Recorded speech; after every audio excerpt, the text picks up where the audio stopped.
Hello mga kakognizants, welcome back to my channel, and for today's video I am going to discuss about misprision of treason, and it is a continuation on our discussion under Article 115 about conspiracy and proposal to commit treason.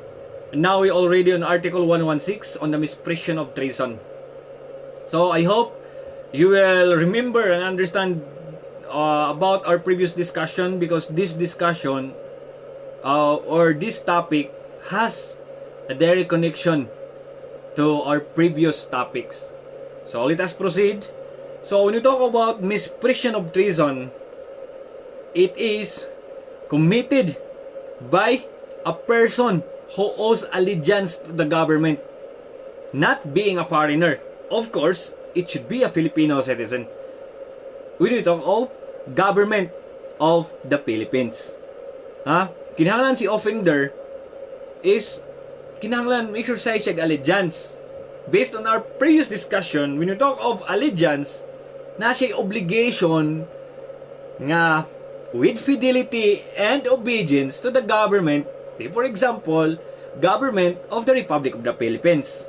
Dili siya foreigner. Now, when we talk about of misprision of treason, third element, he has knowledge of any conspiracy to commit treason against the government.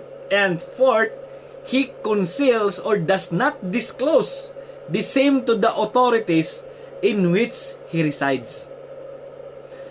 So kung atong makita or ma-remember, again ma-remember based on our previous discussion on Book 1 of the Revised Penal Code, we are talking about nga ang felony, it is an act or omission, di ba niya? It is an act or omission punishable by law. Meaning to say, mao na siya gitawag na ito nga felony as provided under Article 3 of the Revised Penal Code. Now, when you talk about act, of course, there is a bodily movement nga ni-effecta sa ato ang paghimo on the external world, which resulted to the commission of a crime and we inflicted injury or damage to another person. Now, kaniyo mata, felony, it is an act or omission punishable by the Revised Penal Code. Meaning, dili lang day act ang maheld liable, but also ang omission nga imuha na siyang obligation to perform such act is wala nimo gihimo, maheld liable gihapon ka, as provided under the definition of Article 3. Kining Article 116 on misprision of treason is an example of omission. What do you mean by omission? Omission, it is failure to do or failure to perform a positive act which is bound to perform, or failure to do what is being required by law.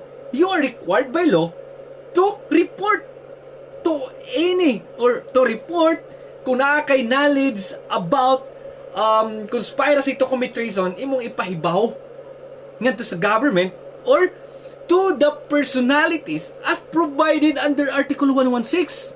Upat ra na ang gi-provide diha. Upat na ang gi-provide diha nga imuhang sultihan. Ang gi-provide sa Article 116. If you have knowledge about conspiracy. Now, what if, sir, nakay knowledge, kinsa ang nag-commit? The word is nag-commit sa crime of treason, Nakomit na ang crime of treason. And you have the idea kung kinsa to sila. Maheld liable ba ka for the crime of misprision of treason? The answer is no. Why? Because it's very clear under the provision of Article 116, he has knowledge of any conspiracy. The word is conspiracy. When we talk of conspiracy, it is provided under Article 115. Sa akong gidiscuss that there are two or more persons agreed to commit a felony by levying war or adherence to the enemy by giving them aid or comfort and decided to commit it. Sa akong example, nahitabo na ang crime of treason, but that person has the knowledge kung kinsa ang nag-commit of treason. Maheld liable pa ba siya? The answer is no. Why? Kaya nga tong istoryahan, he has knowledge of any conspiracy, not on the commission itself of the crime of treason, but the conspiracy for you to be considered as held liable for misprision of treason. Nasabtan ha? Nakuha o nasabtan ha ang ako ang bot ipasabot sa misprision of treason. In the crime of misprision of treason, ikaw nga nakahibaw o wala nimo gi-disclose ngadto sa mga authority, ha? Kung diin ka nagpuyo, you'll be considered as an accessory to the commission of the crime of treason. Ha? You are considered as an accessory, ha, Timani?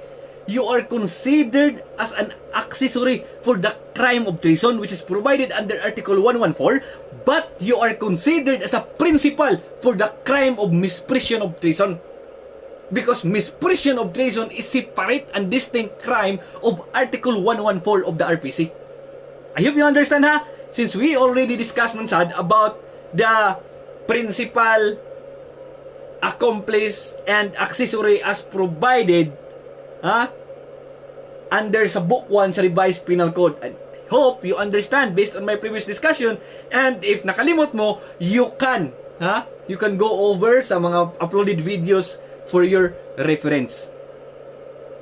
I hope you understand, ha? Misprision of treason, if ikaw nakakomit ana, you are considered principal.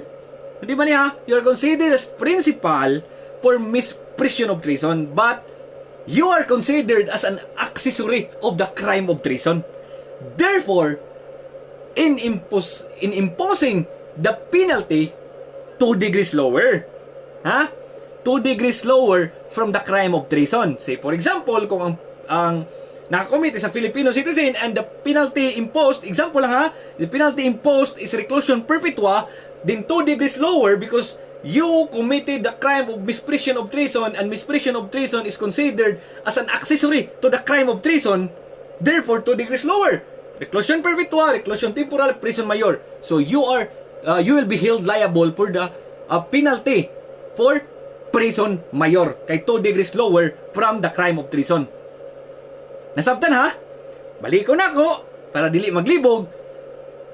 When someone committed the crime of misprision of treason, you are considered as an accessory to the crime of treason. But you are principal for the crime of misprision of treason because misprision of treason is separate and distinct from the crime of treason as provided under Article 114 of the Revised Penal Code. Nakasunod mo? Nakakuha or naglibog? I hope you understand, ha? Simple discussion on simple topic, ha? Walay daghan nga palibog, but you should understand also kung unsay akong gipasabot para dili mo masaag. Baliko na ako sa gining paragraph 3 nga element sa misprision of treason. It is very clear nga niana siya has knowledge of any conspiracy and not on the commission itself.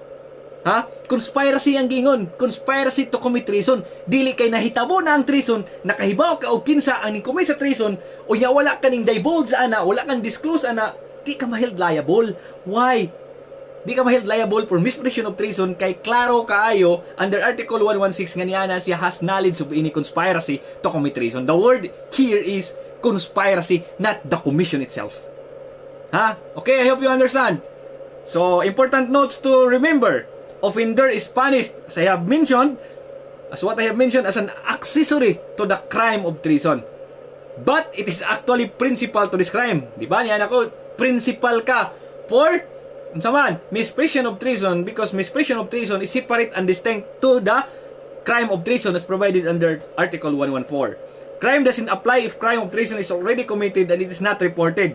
It is a crime of omission. So, diba? So, what I have mentioned, RPC mentions 4 individuals. Katong kinsa iyang sultian, kinsa iyang i-disclosean, governor, provincial fiscal, mayor, or city fiscal. But what if you report to some other high-ranking government official, example, PNP director? According to Judge Pimentel, it is okay. Ha? Any government official of the DILG or Department of Interior and local government is okay. That is according to Judge Pimentel. So, I hope you understand on the discussion about misprision of treason. And On our next discussion about Article 117 until Article 1 to 3 of the revised penal code, because it is part of crime against national security and law of the nation, please be ready your kudal para makasunod mo, and you can ask questions by writing a comment on this video, or pwede mo private message na ako. So, thank you and God bless us all. I hope you acquired something on this video. Bye-bye.